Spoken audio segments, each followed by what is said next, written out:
Never Work a Day talks to folks that are pivoting their lives to follow their passions. We talk about pitfalls, misadventures, hilarious and heartbreaking, meet the outstanding individuals, and learn about their continuing journey. I'm your host, Nickey Frankel, purveyor of platforms and creator of play spaces, and I'm so excited to bring you the stories of these extraordinary individuals. Hi, I'm Nickey Frankel, executive producer and host of Never Work a Day. I started this show 1 year ago to learn more about my inspiring friends and colleagues that were forging their own path in their careers towards fulfillment. I was trying to find that too. In the process, I've learned about what it takes to push through challenges and come back with a fresh perspective and ideology. We collected some of our favorite moments from the past year to share. Hopefully this will provide support during these very uncertain and unprecedented times. Please follow these amazing individuals and maybe take a moment to meditate. Thank you and enjoy. Theater and wanting to be part of theater, and that was always the job that I wanted. And I wanted a sense of community that you can create when you're creating a production. And so that's what I saw when I started to see theater. I never thought I was going to be producing events, right? I went into theater, I went into art. I came in from an art angle as an artist. And so I wasn't planning on doing event stuff. I think I just wanted to be as available and helpful to everybody. And I think growing up in a city like New York just makes you very aware of all different walks of life. Yeah. So that you're not really scared to talk to people. You don't really judge people as much because you see everybody. And you want to give them a fair shake, you know? And so I think that's how I would show up when I would show up in community settings to do work. And I always just came in to shows because I started doing theater in high school, but I didn't want to be acting because why act? It's hard enough to be yourself. You like the behind the scenes component, clearly. Well, I wanted to set the stage. I like the idea of building out the environment that everyone could be inside of. I thought that was exciting. I didn't need to be the thing that people watched. Again, I thought it was hard enough to be myself, you know? I didn't really get the acting thing, but I liked that I could create a world that people could see or could speak to or be inside of. I was told there's no money in theater. You're never going to make any money. I think it's a pretty tough world to be in because in any arts field, you're supposed to be just happy to be in the room. So like maybe you're not getting any money or maybe you're not getting any like stability. You should just be happy for the work, but like we don't need to pay you anything. It's not sustainable, right? Absolutely. It just doesn't work. And when I said I tried to be an artist, I had a studio. It was in Tribeca. It was very cool. I would smoke cigarettes and sit on the fire escape and listen to Edith Piaf and do my artwork and be really dirty and whatever. And then would show my work to galleries, would try to go to galleries. And it was hard. I went into event production out of necessity, everybody, because I wasn't making any money in theater. Just to be honest about the story about it, I never really thought about events. But when you think about theater and events, they're a very small leap to each other. They're the same thing. I think my version of success is feeling invigorated by what you're doing. I became an independent journalist, not necessarily by choice, but because that was like the path that I kept being pushed onto. I'm like, oh, of course this is happening because the way that the traditional system was set up it was inevitable that it was going to lead to this collapse because we were holding on too tight false notions of objectivity and how we wanted people to show up. I'm wondering though, you said as a bit of your journey, you were kind of brought into journalism. It kept on being in your path. So how did that keep on happening? Was it accidental? Since I was like 3 years old, I incessantly was always asking questions, and eventually my dad was like, there's a name for like what it is that you love to do. It's called journalism. And I just knew that that's like the path that I wanted to take. So I was very vocal at the time about that dream and about pursuing this path and connecting with people. And then I was telling my own stories along the way. I had mentors who taught me how to self-produce. And as I was gaining a public platform at a very young age, I was also, working at radio stations and then working at television stations, and I was soaking up all of this knowledge, but I'd always carry a camera and a tripod around to report on stories, and then I would upload them onto YouTube and social media. And so that was kind of the first taste into independent journalism. I find interesting about people's journeys is just how sometimes the things that were thrown in front of them the obstacles were really actually opportunities to do something completely different that is more fulfilling, you know? And I think the obstacles are important to talk about because I think people don't always see them as a way to just problem solve, figure out how to get yourself in a space where you're being authentic and it's okay to keep on working, you know? I think that I held on for a while around this dream of working for a network news station for a very long time. And then I quickly became disillusioned because I started noticing the patterns of how, people started reading news off of wire feeds and they were being like told what to say. I really hated reading off of a teleprompter. Like I was like, this isn't where I feel connected. I felt connected on the ground, talking to people and being in the community. I remember having like a little bit of a challenging feeling around that where I was like, whoa, this dream that I like vocalized so loudly, I'm like tasting it right now and it's not actually what I want to do. And am I allowed to change my mind? And of course I am, and of course I did. And so I ended up actually quitting my local TV job and pursuing my first self-produced documentary about this asylum that housed people with intellectual disabilities. That was one of the worst cases of medical abuse in US history. And my news director wouldn't let me produce a story around it. So I just was like, you know what? I'm just going to do the story myself. And I have no idea what was going to happen after that. But I really believed in it. And so it really started expanding the definition of story for me and like where and how we can engage with that. Service journalism is also something that I really do believe in. I think it's a public service first and foremost. And Yeah. I think that that's part of the frustration that people are Well, experiencing it's been right now. challenged, right? It's being challenged that it's that, right? These days. Yeah, and also there's a lot of propaganda. Like you can read and listen to a story and you can like watch how they use language or they weaponize language, where they choose to put certain facts about the story at the top of the story or at the bottom of the story where they know no one's going to really read it. We're seeing this kind of manipulation in live time. My approach is transparency in our process. And so it's like I love to talk about not just doing the reporting, but also reporting on the journey of the Yeah. reporting. It's just how I always ended up telling stories to begin with. And it's really how I garnered trust with the community that I was building who were consuming the stories I was producing. Do you find that the media, I mean, it's not really neutral anymore, correct? I mean, it's sort of like, It's never been. it's never been neutral. It's never been, and that was like that was like a lie that was told to us and sold to us so that we could aspire to this like sense of objectivity that was curated by a very specific type of person, which overwhelmingly tended to be like older cis white men Yeah. because those were the people who were mostly running the newsrooms and the media networks. And so if that person thinks that this story is important or isn't important, then that in itself is a bias because they're Correct. choosing what is more important or what is less important. I think that what we need more of is just transparency in that and also humility in that. So do you think there was ever transparency, or you think there's more for it now because we're actually seeing how it's made, that there's stories, so many different stories out there. There's so much more ability to rule the medium. We need media literacy around how to now choose who we trust as our story, as our news sources. Right. So I think that like even if there's more transparency now, there's just more information now than there ever has been before, which I think is also why people are really holding on to independent storytelling and journalism because they're like, this person has done the work to earn my trust. This person actually like cites their sources. This person is transparent in how they change their mind when more information is introduced.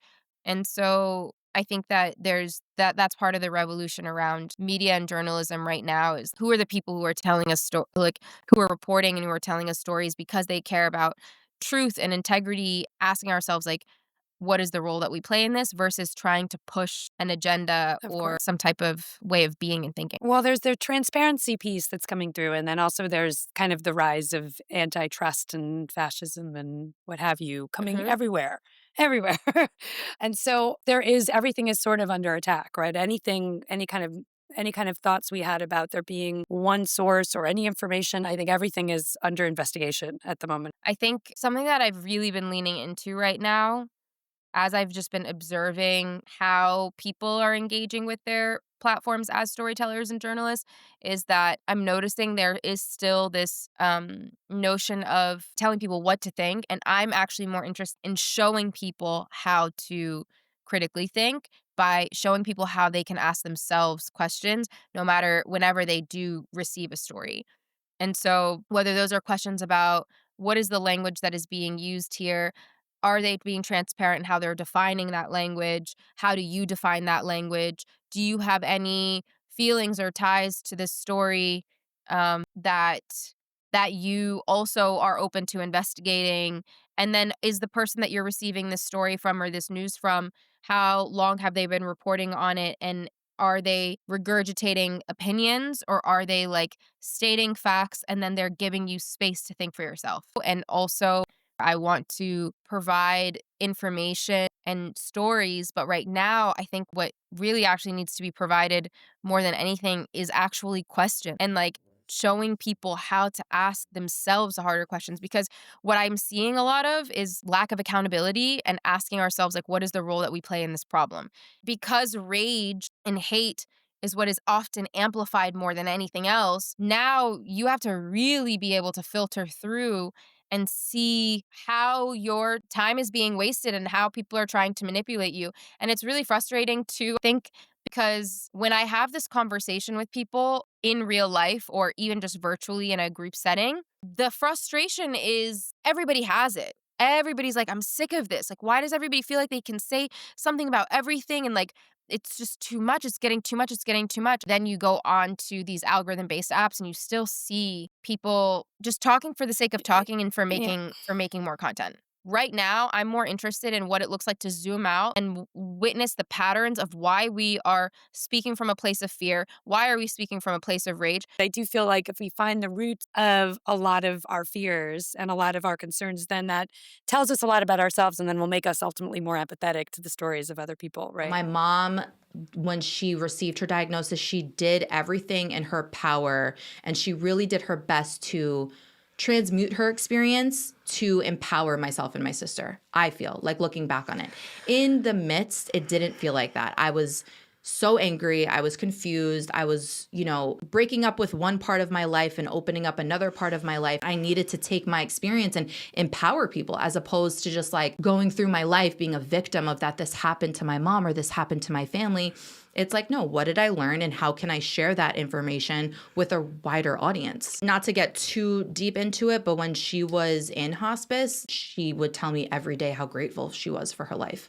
And you don't know many people that are like making peace with them leaving their physical body and being like, I'm still grateful to see another day. I'm grateful for my bed. I'm grateful for the window to see outside. Like, you know what I mean? And it totally transformed me, 23 years old, being like, gratitude, we're grateful for this, or And we're not really taught to no talk about gratefulness Right, that much, and right. what that does and how that helps us to get through and how that helps us to see the world. for sure. You also mentioned that the week she was put in hospice, you actually spoke at a health conference, right? The day after she was put in hospice, I spoke at the Seed Festival in New York City and announced myself as the clean eating chick.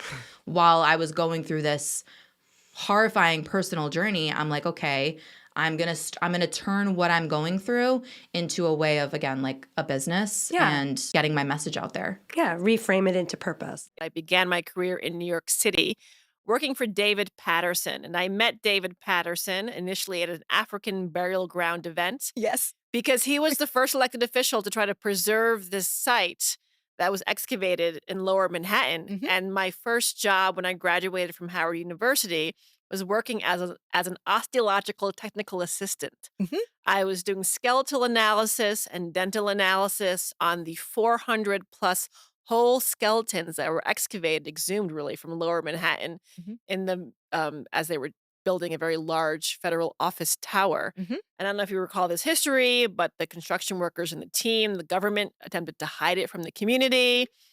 It was incredibly controversial. The remains were initially sent to Lehman College, where they were not taking care of the bones properly, and so the community advocated for them to be sent to Howard. And so I met David Patterson at an African burial ground event, and we connected around the history of this amazing site. And he invited me to come work for his office in Harlem. He was the deputy New York State Senate leader at that time. And I worked in constituent services, helping people who were at risk of being evicted from public housing or from their homes, people getting access to Medicaid. So a lot of different other types of support that we were providing to the community, obviously, Central Harlem. And so at that time in New York, they said, slavery didn't happen in New York. It happened in the South, and you go up north for freedom. And that really created the foundational passion that I have with the work that I'm doing in cannabis now, because I realized through that experience of doing skeletal analysis on that population that this country was literally built on the backs of Black people. We built City Hall, we built, Wall Street. And most of the population died because they were constructing these incredibly, large marble buildings. But the contributions that we have made to this country, we are now living today with absolutely nothing in terms of just the percentage of wealth that we have compared to white Americans who have been here for a lot fewer years, fewer generations than we've been. So it's something that's always intrigued me. why there's such a wide racial wealth gap, why Black people have contributed so much, but we have nothing to show for it. And so that was something that really piqued my interest in politics and in government. The reason I got into cannabis and why I was so interested about getting into the industry was because of the mandate of the legislation that legalized cannabis for recreational use in New York State. Mhm. The purpose of that piece of legislation was to really build generational wealth for people of color. Say that again. To build generational wealth for communities that have been disproportionately harmed by the racist war on drugs, which equals communities of color. Black and brown people have been obviously targeted for minor cannabis possession. I was at this event the other day where someone said in Onondaga County in upstate New York, for every 99 Black and brown people Mhm. that had got arrested for cannabis possession, one white person got arrested. There you go. And New York City, I think, is has been the worst actor probably during Giuliani, Bloomberg. So the purpose of legalization, the reason why it was passed in New York State was because of this promise of entrepreneurial opportunities for people that have been harmed by the war on drugs. So you've gone from graduating from Howard as an anthropologist. Yeah. And I remember they said that the bones were sent to Howard. Mm-hmm. And I remember those bones and how the bones would have etches in them that prove the level of abuse Oh, yes. and the level, literally backbreaking work. You've gone from studying those bones to then studying the ripple effects of Rockefeller drug laws in New York City. And David Patterson actually repealed that There you law go. when he was the governor of New York. So you've gone from thinking about, again, how the bodies of Black people were exploited Yes. during slavery. The bodies of Black people were exploited again, housed in prisons for Mhm. cannabis. And now on the other side of that policy, where you can actually be an entrepreneur and build generational wealth. There are a number of dispensaries here in the state that are owned by Black and brown folks, Mhm. folks with cannabis convictions, which is amazing. I think many of them will not survive. Why?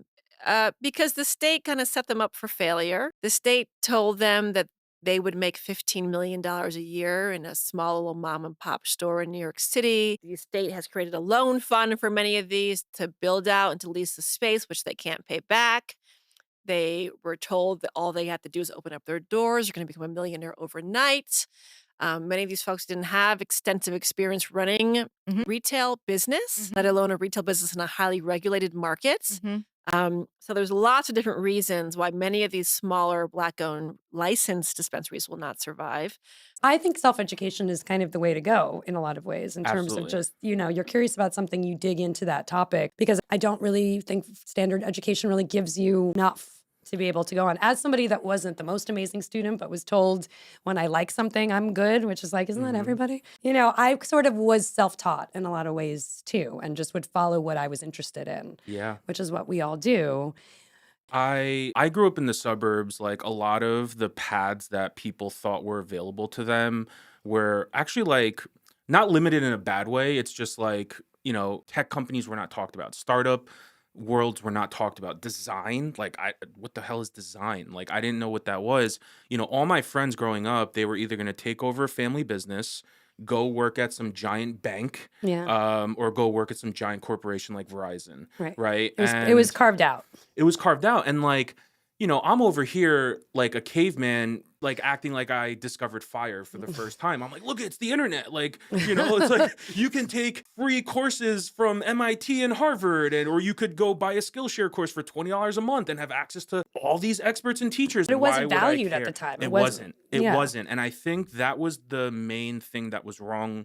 Was I assumed that if you just showed people the possibility and the access to what was available compared to what your parents never had Yeah. and their ancestors never had, wouldn't you be inspired to act on it? Right. Actually, the thesis was quite opposite, is no, they wouldn't act on it. Not everyone. No. Because it's much safer to do the thing that culture tells you is the right thing to do. A lot of people led great lives, through that path and got wealthy early. Like, they own a home. Sure. but Much for more me- financially stable. Right. Like, but for me, there was this gnawing internal sense that I was just like, this is not the path for me. I need to get the fuck out of here. Like, I need to figure out a way to like be useful and I don't know, build a life somehow. That's different than, that's different. So than it all was that a big stuff. risk. But it got to a point in my life where I just couldn't ignore it because it was literally like, if you ignore these feelings for too long, it's gonna literally fester And into that's going to give like you a heart attack eventually. literally, Yeah. like literally health Yes. problems come out of Yeah, this. absolutely. Because it's so much anxiety and Yeah, yeah.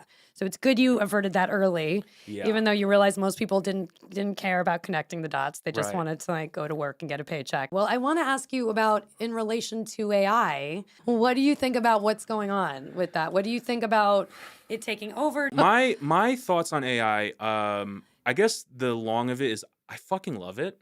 The question is more like, how are we moving forward and finding good ways of using this tool? At the end of the day, it's just another tool. Yeah. Like in the same way that when I wrote Connect the Dots, I'm like, oh, wow, the internet is a knowledge gathering machine. We should be using this more.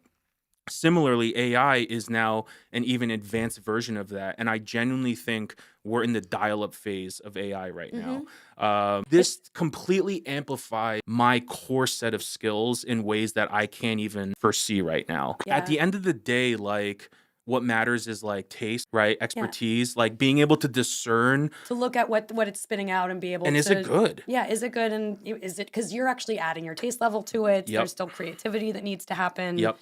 I think if you think about it as a tool, then it's a little bit less scary. Yes. Right? Yes. It's like, how does this flatten power? It's in certain fields that things are going to be changing. And maybe that's good, right? Right. Because like so many of these systems that have existed were built in an old world. Trying to see it through like the optimistic lens of like, who is the person that doesn't have a fighting chance to build the life on their own terms because they're in the wrong environment, that has no support, doesn't have the right mentors, doesn't have access to tutoring, but suddenly maybe their school gives them a ChatGPT license. Now you have the world's knowledge at your fingertips. Now you have someone that can help you copy edit, that can help you analyze a 100-page PDF, that can help you start coding. Right. Those are the people that I'm trying to think of in terms of like, we need to help those people. Yeah. Like the people that work in tech that live in LA and New York and San Francisco, you're fine. Like you're in the 1% of figure the it out. entire world. Yeah, Right. that's But right. like, how are we going to uplift the underdogs? How are we going to uplift the people who are sort of left behind? Yeah. Because school's not going to save you. No, Government's not going to save you. not anymore. Your parents are doom scrolling TikTok. Just like, it's like, how does that kid, I think about me, in your room, inside your head, there's a voice saying, hey, I think you can live a great life, right? I think you're capable of doing great things, right? But you don't know how.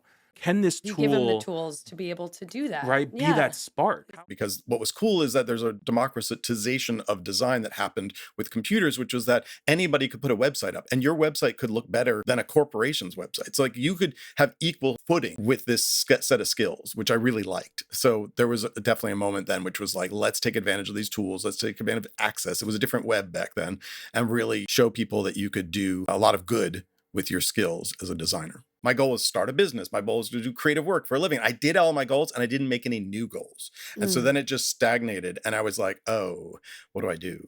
And in that moment, in the midst of that was when I initiated the Skull a Day project, where I basically was like, I'm going to make skull art every day for an entire year. This was blogging days, again, pre most social media. So just making and sharing, and it blew up. It became this massive international thing. Opportunities started flying my way, and it was just wild because it really was just me trying to sort of do anything to get out of a rut I was in. And then I kind of manifested what I wanted, which was just people to think of me as an artist rather than a designer. When I made that decision, it was purely like, it all came to me at once, like I should make a skull a day for a year. And I didn't think too hard about it. I, at that point, had skull tattoos and I liked skulls. Growing up, I thought they were really cool, like pirate, flags and archaeology. So like all that stuff was kind of like in my mind, but I just liked it. And then when I did the project, I realized how significant it was because every person everywhere in the world, regardless of culture or age, religion, whatever, found a skull significant. It was fascinating because it meant so much different stuff for other people. And for some people, it was something scary, and other people, something wonderful and beautiful. And so I loved it because it was a universal symbol. Everyone could understand it without language. It had meaning. Everybody found something in it. And for me, visually, it was interesting. Like I wasn't going to get bored with it because you could look at different angles and different styles and different types of human, animal. And so it lent itself to sort of a continual exploration and meditative quality to like the project, where every day I think about different techniques and different manifestations of it. So I was lucky that it just kind of was the thing. And I think that's trusting your subconscious, where you don't necessarily understand something. you feed your brain all this stuff, and then on the back of your brain, it does this work that you can't see, especially when you're doing, activities like bicycling or walking or whatever. And then it pops forward again as a finished thought. And you're like, I don't know what that's about. And so it's like trusting and that. that's really rough though too. If you're an artist, you're trying to figure out your messaging, right? Like that's a hard thing. A lot of people struggle with finding the message, right? Because if it's just your subconscious and you're doing something abstract, what are you actually trying to say about your work, or can you align meaning to it? Which is, I think, something that artists struggle with. Did you feel like you had to align it, or you knew what it was? I think with all of my art, like I trust my intuition. I make what I feel like I need to make, and then I think about it afterwards. And so I'm like, okay, how do we put words and logic to this and explain it to people? And sometimes other people have to tell you what it means, which is fine too. I think because my art, and most artists, but not all, is about the interaction with the audience. So when you make stuff, it's not just for you. It's for a dialogue. And when people interact with it, it becomes its own thing. I work with a lot of everyday materials. And because it's everyday materials, people are then thinking about their own world differently, which is back to that activist aspect, is like, I want people to do that. I want you to understand that like the world is malleable. You don't have to take it as is. Just because someone says you have to use things this way doesn't mean you have to. Right. And that when you show people that you can do different things with it, then they do different things with it. And so it's wonderful when people see I use a certain material technique and then they do that as well, because that means they're no longer sort of just taking it as is. And what's cool is when we do workshops with people, I get, see it all the time, is I ask somebody to do an activity that takes a minute and a half, 2 minutes, and then I have them reflect on it for a couple minutes and then talk about it. And it's astounding how a room can be transformed in a couple minutes. It's astounding the amount of things that people draws out, the information we're gathering in a room. And that doesn't happen when you don't do a creative activity. It's if you just have the usual whatever's happening, but like you can add this little thing and make this profound change in a space, and people can identify that it's happened. They can be like, wow, I haven't done something like that in a long time, or I can't believe this came up, or I wanted to express this and now I can. And I've Giving them the opening. Yeah, and I've experienced it a lot with this. And so what's great about this work, the prompt is just a little thing, but it's enough that it causes people to now get out of their locked pathways that they're on in their brains. They can finally go somewhere else. And we always say it helps you make those new neural pathways because you're forced to not just do what you usually do. And what do you feel like now in terms of the future and kind of like the future of work and like how people are working with like now with AI, everyone's freaking out. So now they're figuring out how to apply creativity to AI, but you have to add creativity to AI because it doesn't work. Of course. If you don't, right? I think that there's a lot of fear right now. Yeah. And there's a lot of sense of like, this is going to do everything, take everything. And we just want people to double down on humanity. The things that people do that we're good at is still the stuff that we are good at and can do. Creativity is this inherently human thing. And so the more you develop that in yourself and in each other and your teams when you're at work, the better off you're going to be with whatever comes your way. Okay, this is AI now. It was a pandemic before. Now what's the next one? We don't know. Like if you're developing your capacity for problem solving, you're going to be fine, whatever the next one is. Right, exactly. And I think that understanding our human creativity, like understanding from a personal level and then from a collective level, I think that's super important because that's how we really connect with each other. Then you start to see people like, well, what do people really need? They need something that really connects with people, has like an empathy, has like a honest personal storytelling aspect. A human has to do that. And if we can get people to understand that value, it's going to help it's going to help the creatives, it's going to help the folks in business, and everybody's going to benefit. If people don't understand creativity, and it remains sort of magical and ephemeral, then they don't understand the value of it. And if they don't understand the value, they don't know how to advocate for it. They don't know how to make time for it. They don't know how to invest in it. Yeah. I realized the importance of community. Like the nonprofit space has a unique community.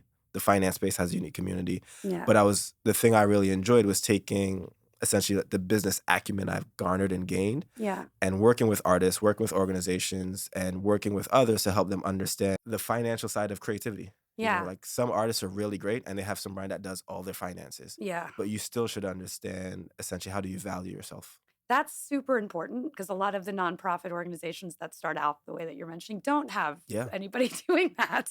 And so they just kind of go along on whatever they can make, I guess, or whatever they can scrounge together. You were working in the nonprofit sector. Did you know about the Brooklyn Children's Museum and what got me there? Yeah, what got you there? You were COO when you started. Yes. So you were kind of getting together their finance, like sort of figuring out how does a museum like that actually live? Figuring out what systems we had, what system we didn't have, and that what we had, did it work? And a lot of it was just building a new I love systems. Excel is one of my favorite languages. So there's a lot that we can do to make this work easier, because if we're spending time on what might feel routine, it's taken away from creating really great moments for families that walk in the door. So my first year was just evaluating all of our systems and building many anew so that we can operate quicker, so we can make joy more accessible for families. For us, commitment to community is a key part of how we do our work. So it's been in our DNA, it's in our fabric. It's not something we try to do, it's just something we do. Yeah. So a lot of the work that I've been part of in the team I'm part of now, we've been trying to expand the work we do with communities with the aspect of we want to create some really amazing moments. And in this sort of time frame that we're in, how are you feeling as sort of with a background in financials? How are you feeling in terms of keeping this sustainable and keeping it vital and keeping it funded? For us, it is a focus on creating the joyful experiences, because then everything will come thereafter. If we're making and pushing ourselves to work with more communities, we're then getting more visibility, Right. but also we're impacting and shaping people more. And then also just knowing that our federal money is not coming back anytime soon. So we have to grow and do different work with other funders. So getting out there to really tell our story, because the museum, when you say children's museum, like what exactly are you museuming in a children's museum? That's true, Right, right. I suppose. So a lot of the work we've been doing is telling our story in different ways. You know, we do a lot of work with community. We have the value system around culture and diversity is always shared and celebrated, but also who are the communities we can work with. So what I think about keeping this organization that I'm part of going, there are more funding opportunities out there than we've tapped into. In your leadership around this, how are you keeping people motivated through this time? I mean, because it does feel, it Yeah. feels a bit scary that a lot of the defunding is happening, Yep. right? I always tell folks I don't get upset if it rains. There's some things I could control and there's some things I can't. So what can we do to create great opportunities? Let's focus on that. Like, yes, things are bad. Things are very bad all around us. Right. But how do we, as a museum, as BCM, provide a bright light and a glimmer for anybody? Because now more so than ever, families, particularly children, need a safe third space for them to come to.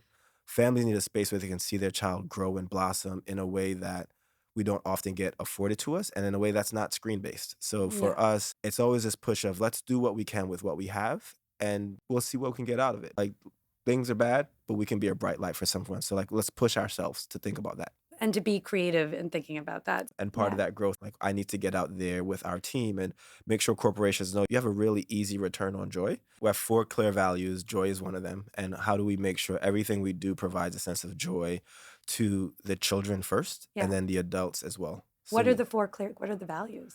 joy, collaboration, creativity, and stewardship. Okay. And those are things that we want to make sure shows up in everything. Internally, how do we collaborate across departments? Because, you know, there's something we can learn from each other. And the more we spend time is actually the more enjoyable work is. And you go to any team that's highly functioning, it's probably because they have a sense of fun and humor and laughter with each other. And it's just a lot of the work we've been doing intentionally to think through, or with intent to think through, what are our guiding practices? You know, what's our guiding principles? It's very Yeah. much a blue sky, green field type of team I try to lead is, let's come up with the idea and then let's really go through all the steps. And at some point we'll figure out if this can launch or if this can make it happen. Yeah. But don't dim the creativity light.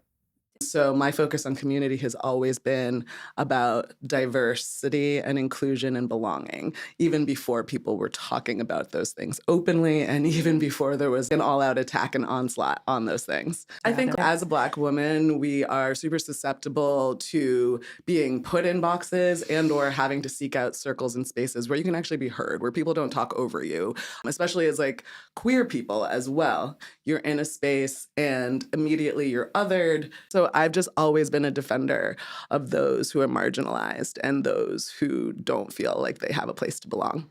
My goal, and also as a creative and somebody who's a singer, was to amplify and platform practitioners, creatives, and entrepreneurs in the plant medicine space in a container that would talk about these issues, as well as allow people to reflect on themselves. Like, there literally are so many reasons that most of us are walking around and we're not okay. And we're holding on to all of that. And we're because so busy looking down at our phones instead of looking up at each other. And so this is an opportunity to see each other, heal with each other. We need to actually communicate with each other instead of hiding away. You just have to be curious about what organizations are doing what and where do I show up? How do I do it? You don't have to be the leader. And I think that's the issue, taking too much onus on yourself having to like tell everybody where to go. Like, oh, this is nightlife, but I'm over here painting with a group of people I never met, or I'm getting, acupressure like at this event when it's like most events are let's get drunk and take photos and here's a space where you can take better photos and like that's it. Yeah. And there's actually bridging the community. Yes. Together. Instead of like working out, we're working on ourselves. We're working on how we can show up for each other. Yeah. Are you okay? Is your family okay? Yeah. Because we don't pick up the phone and like sit on like a landline and like talk to somebody. I miss anybody. it. I know. Yeah. I've been doing that too. I've been doing a lot of one-on-ones with people I haven't talked to in 2 years because I just miss them. Yes. And it's been like, and everyone said, why isn't everyone doing this? Yes. Because the conversations are needed. And it feels like a lot of conversations are transactional and it's nice. To not just be like, what can you do for me and what can I do for you? Exactly. I also am a big time pleasure activist, and I also believe rest is resistance. I do think that we live in a culture of hyper productivity. Like people cannot sit in a space without looking at their phone, without looking at what's happening on IG, TikTok. Did I do this? Did I make that deck? When is it due? Who am I pitching to? And it's like, girl, go lay down. Yeah, and actually inspiration will come to you. Yeah. Like you need to rest in order to restore, regenerate, and come up with more. I think that storytelling will be the core super skill of the new age of work. Essentially, my thesis is that AI is going to take over the technical skills that we've, in a lot of ways, overvalued over the last 20 years more and more. We already see this where 95% of the coding that's getting done within Y Combinator is being done by AI. Yeah. It's taking over data analytical skills. So the skills that will matter in the next era of work are going to be our relational soft skills. Right. And storytelling acts as a sort of core super skill that makes you better at all of those really important soft skills. Well, it's also, it's still the humanism that exists in the world, that we still can tell stories. We're still the authentic creators of stories outside of AI at the moment. Exactly. And I think that's a lot of what people miss about AI and storytelling right now, is that no matter how good these models get, the one thing that AI won't have is its own story. So AI will never be able to connect with other human beings in the way that we can as humans with our own stories, because they don't have that personal experience and journey to give meaning to what they're putting on the page. It's merely just words, right? So what makes stories meaningful for us, I believe, is sort of the choices that go into those stories that we tell, this perspective that's led us there.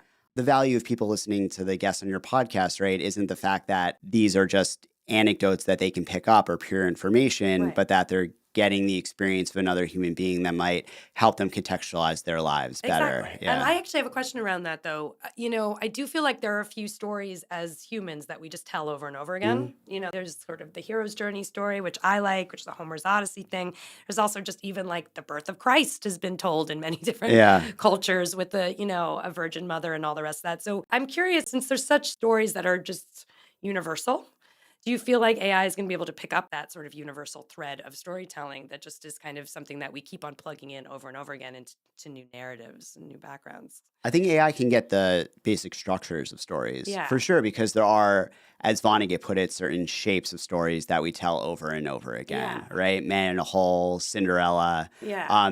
He would say you can draw these on a 2x2 axis. So yes, if you feed AI enough scripts of Suits and then ask it to spit out another episode of Suits, it probably can do so at a decent level. But where I think that AI will kind of fall short in telling the sort of stories that really resonate with us as human beings is going to be that personal experience or meaning that comes behind the story. I think that's what makes all of art actually meaningful to us.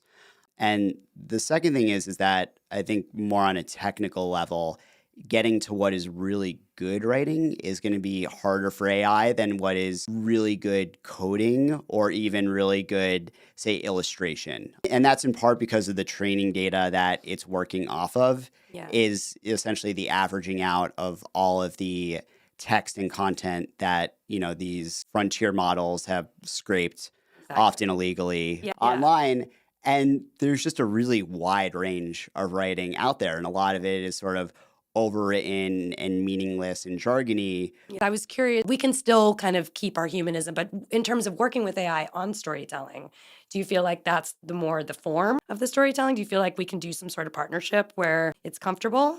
So I think there's a ton of ways that we can use AI to enhance our own creativity, to use them as a tool to automate a lot of like maybe the formulaic bullshit work that we find ourselves doing in our jobs, and then get more time to do the real creative work. But I think where we'll get in trouble is when you try and outsource like real thought leadership and real original personal storytelling. If you look at all of the soft skills, leadership, collaboration, empathy, teamwork that are going to matter in the world of work moving forward, a lot of it is going to be not just can I do this technical skill, can I code this thing, can I analyze this spreadsheet, but can I get a group of people working together to a common goal? Can I navigate those internal politics? Can I build the trust and relationship to close this deal? That's going to be still the arena of humans. And if you examine how we have evolved and how our brains and the way that we think and the way that we interact have evolved, storytelling for millennia has acted as the sort of core skill that makes us better at all those surrounding soft skills. It's our greatest and most ingrained cognitive technology. So there's been a lot of talk about how AI is going to replace storytellers, but I think that instead AI is going to make storytelling the most important skill of all. Do you feel like everyone is a storyteller? Do you feel like creativity needs to be pushed a little bit more from our side? I think that I think we all have these innate storytelling superpowers. If you look at little kids, they're all born artists and storytellers. Like they live in this world of story. They exist in Never Never Land. And we lose that as we grow older. But we all sort of have that instinct to tell stories inside of us. And if you just examine your life, right? Like you're always telling stories. You're telling stories to yourself, too, right? Sometimes in a positive way, sometimes in a negative way. Yeah, right? You're crafting the narrative of your life constantly. The narrative of your days. Is a good day, bad days. My career on upward trajectory, downward trajectory. And so we're always immersed in this world of storytelling. I think a lot of us tell ourselves a story that we're not creative, which isn't actually true. I think being creative means thinking outside the box, means a bunch of things that maybe people that have been sort of in a mindset haven't had to think about necessarily. Yeah, I give a really practical reason for that. Just look at the way the job market works right now. We're moving more and more towards more fractional work, right? More gig style work. Or even if we're staying in a full-time job, we're moving from job to job much more. Yeah. And you try and apply it for a job nowadays, like it's a pointless activity. You're just competing with 1,000 other AI generated applications. So the only way to really build a career is to actually build a brand and a following and authority in your space, right? That's how you get to that next rung on the ladder. That's how you have longevity in your career. So even if your job is as like a CFO or as an accountant, it's going to become more and more important to be able to sort of tell stories and give useful information about whatever space that you're in, to be a domain expert and to build those long-lasting connections with people in your network who might give you that next opportunity down the line. And being able to tell your personal story and the career journey that you're on and the things that you care really deeply about, I think it's already fundamental to most people who are trying to be really successful in their careers. But it's only going to become more and more crucial if you want to sort of thrive in a world of work where none of us are going to have like career jobs anymore. Right, exactly. And that the AI is taking over a lot of the menial stuff that we could have hid behind. That a lot of sort of the work that's just heads down is getting passed along. Potentially. So sort of embracing AI in the places where it can do these things that are very formulaic and repetitive is going to be more and more valuable to you to free you up the time that you need to do the sort of strategic creative work that will get you that next ladder of your career. But I do actually think that's an aversion that we build up over time. Like when we're kids, we never really have an aversion to telling our story or talking about ourselves. Then we get the self-consciousness about ourselves as storytellers, as creative people, as someone who has a journey to share that I think we actually shouldn't be as afraid of as we often are. I don't. I think that's where story becomes really interesting because storytelling is about frequency and it's about vision. You saw it. I felt it. Yeah. And that's the power of story. When you can imagine and feel and then you can make somebody else feel, now you have a movement. Now you have something that somebody can grab hold of. That's right. I mean, you harnessed that and did you know you actually had that as a power to be able to do that? Or you just told your story and then that's kind of how? You know, it's funny because I think this is where the performance piece of being a child and being being able to assume a character comes in. It's like there's a part of me that can turn on and feel into the frequency of what that story is and become that character. It's the same thing that an actor or actress does when they move into character. Right.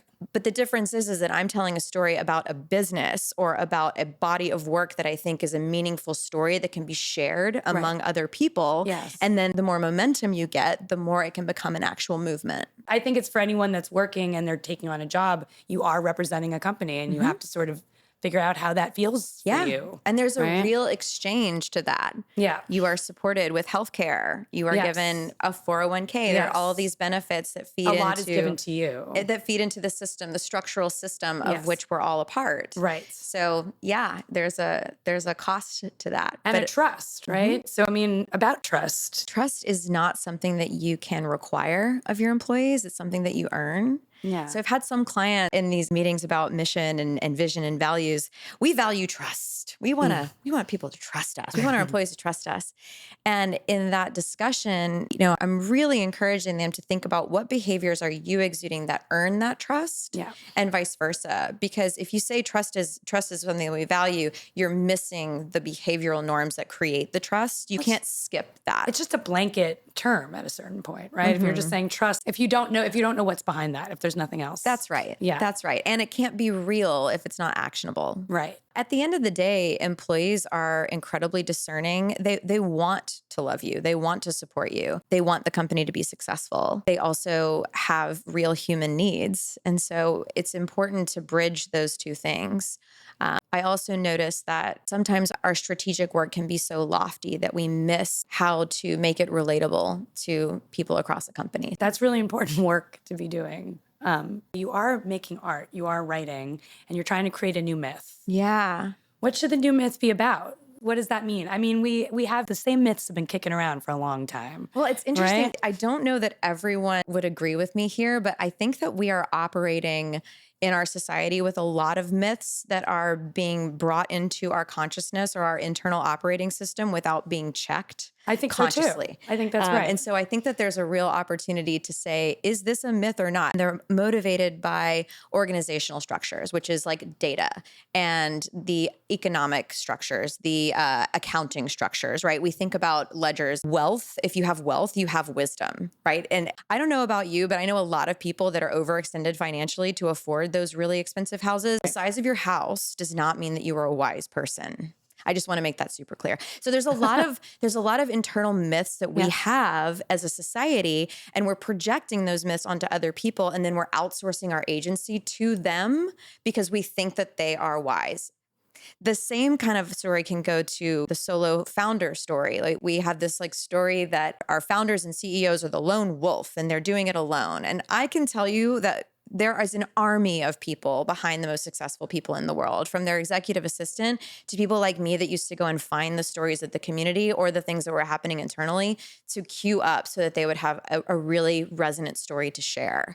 So it's really a team effort, like the relational aspect of story and how story can be interacted with, experienced, and live in the relational field, in the field between other people.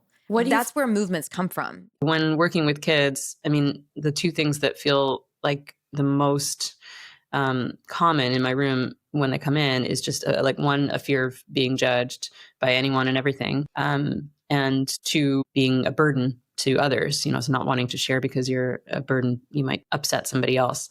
I state it, also I think exhibit it, that there is no judgment, that anything and everything is okay because it's just your experience. Not all actions are acceptable, but how you feel is all valid.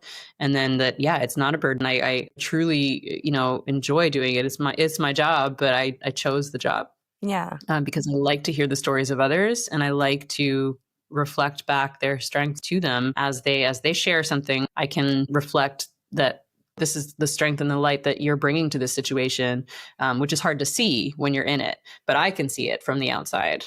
And that's it's so important to show that to people because you put up a mirror, right? Yes, that was my mirror.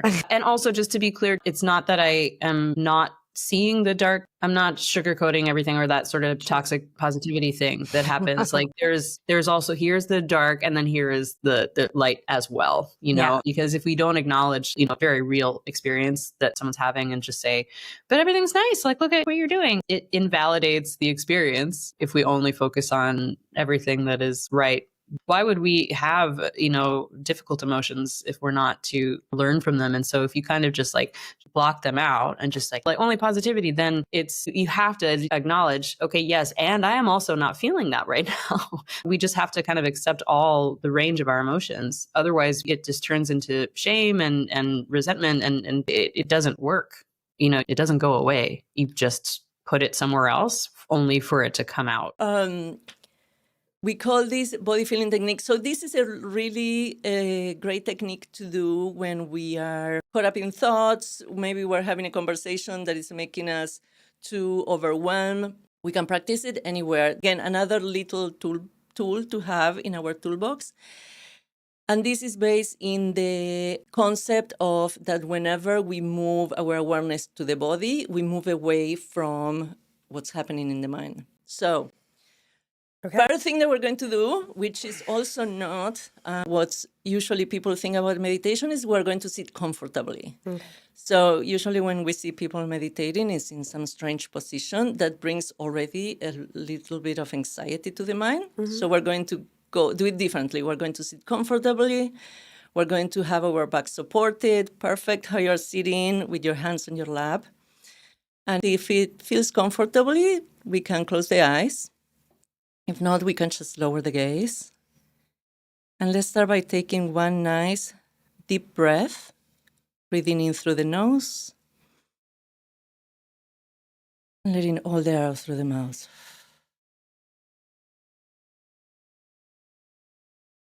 Let's do that 2 more times, breathing in through the nose, stretching the exhale as we breathe out. 1 more time, breathing in through the nose, stretching the exhale as we breathe out.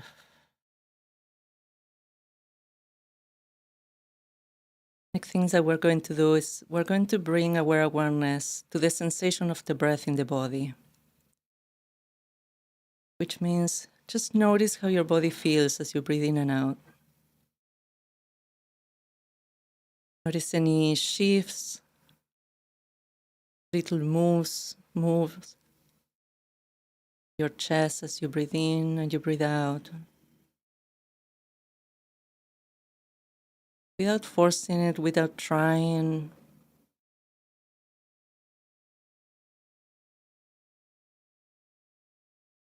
And now let your awareness move throughout the body, noticing how the body feels. Without judging, without trying to fix anything, just noticing.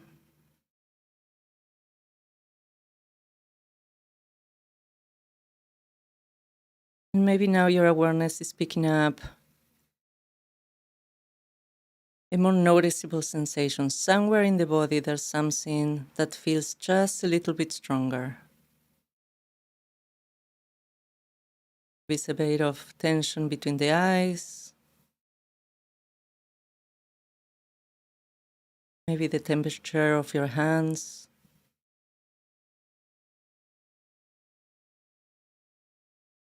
Might even be the feeling of fabric against your skin. We don't need to hold our attention there. Notice and let our awareness move throughout the body, just noticing different things.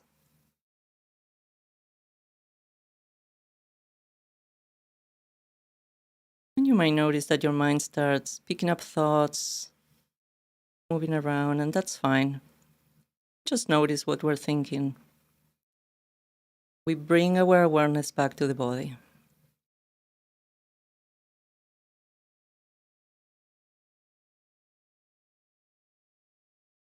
And now, nice and gentle, bring our awareness back to the breath.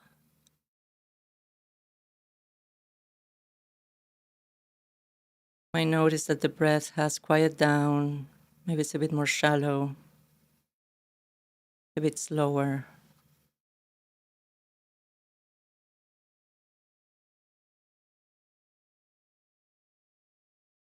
Now breathing in just a little bit deeper, breathing in through the nose.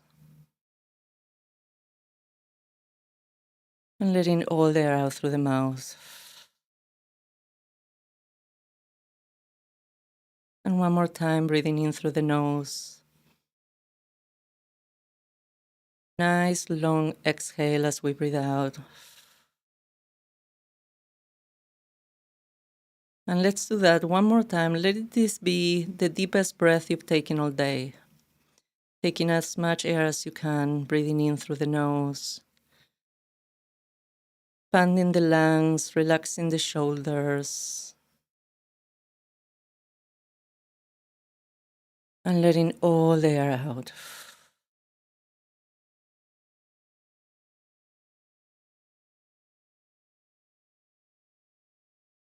And whenever you're ready, at your own pace, go ahead and start opening the eyes.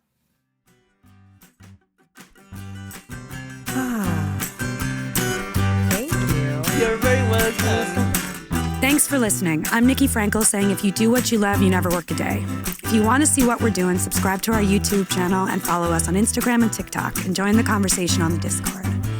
Take care of yourself and those around you.